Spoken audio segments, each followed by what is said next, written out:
Alright, magandang araw po sa inyong lahat. Ako po ngayon ay nakapagluto na po ako ng cheesy pork adobo, di ba?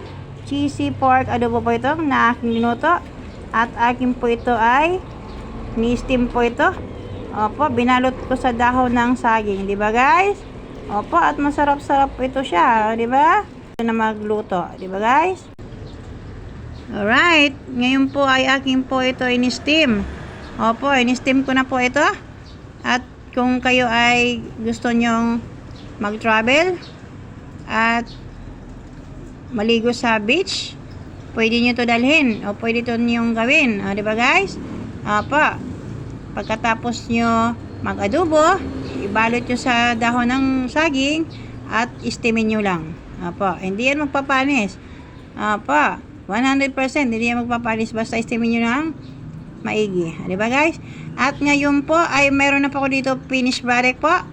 Opo, pagkatapos steamin at ito po ang ito na po ang ating finished product dito pagkatapos natin steamin sa dahon ng saging. Nakabalot siya sa dahon ng saging. Opo. At naka-steam na po siya, diba guys? Ang sarap-sarap nito guys. Opo, kasi may cheese siya, diba? Hot and spicy siya. Opo. Sana ay magustuhan yung video ko. Follow and like at share na lang po tayo mga Mars. Hello. God bless po sa inyo lahat.